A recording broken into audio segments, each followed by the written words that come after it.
sure he's going to do that during the debate. Governor, I remember in the primary debates you were very focused on policy. That's something that you wanted to bring to the stage. Is there something that you think that the President Trump should focus on in those debates before the American people? Well, I think and some of you had an opportunity to travel with us quite a bit during that primary, and it's good to see all of you again. I'd say that you would recall that we talked at every stop about three things. We talked about the economy. We talked about how energy underpinned our economy and inflation, but also that how energy affects our national security and our foreign policy. And part of national security, of course, is the border. So we got a couple of things. On the border, President Trump, no one's been stronger on the border, but we've got a mass invasion occurring, and now we got mass casualties. You have to call it that, because we've lost over 5 Vietnams of people to, fentanyl poisonings and overdose deaths, and it's just baffling to me when we've got the crime that's happening across our nation, and including here in Michigan, many of it driven by people who've entered our country illegally.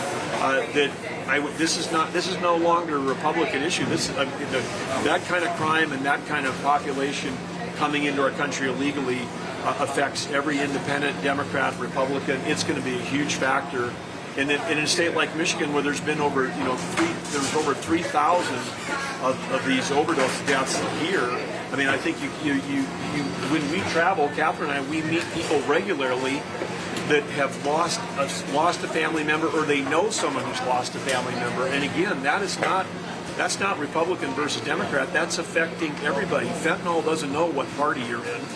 We're losing all kinds of people. So I think President Trump is right on the issues on the border, and he's right on the energy policy, because Joe Biden's energy policy is funding the two proxy wars we're in. We're fighting a proxy war against Russia. We're fighting a proxy war against Iran, and both of those countries are profiting from the Biden administration, which is trying to shut down U.S. energy and shove that production overseas. So that doesn't make any sense to the average American either. I would pay more for my gasoline at home, so that foreign dictators can fund wars against us, and then we fight over how much money we're going to spend in Congress to support our side. I mean, we're paying for both sides of the war effectively with these just absurd energy policies. President Trump understands all that, which is fantastic, and it's one of the reasons why we're so strongly behind it.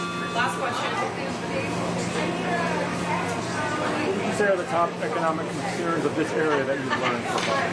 Well, I think they're largely the same here as they are anywhere else in the country, which is prices went up. And in Michigan, if you add up what people are paying in Michigan versus when Joe Biden took office, the average family, if you take electricity, their rent, their food, and their gas, those four things, the average family is paying almost $20,000 more for those things than they were before in the time period that he's been in office. And so that is absolutely the number one thing. But then the second thing, again, is that of course, like North Dakota, Michigan is a border state with Canada, but with the open border on the southern border, as I mentioned, it's not about people saying it's not about immigration. An open border is about national security, and now it's about public safety, and it's about the cost of that. The idea that in a state like Michigan, where they're paying people to house illegal immigrants, I mean, this is with taxpayer dollars. I mean, some of these things just don't make the common sense to the average voter. And I'd say jobs is the last thing, because no state gets hit harder with this EV idea that somehow we're going to take every car and turn it into an EV.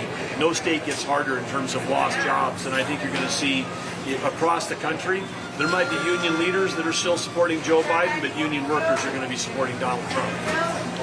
Awesome. Thank you, guys.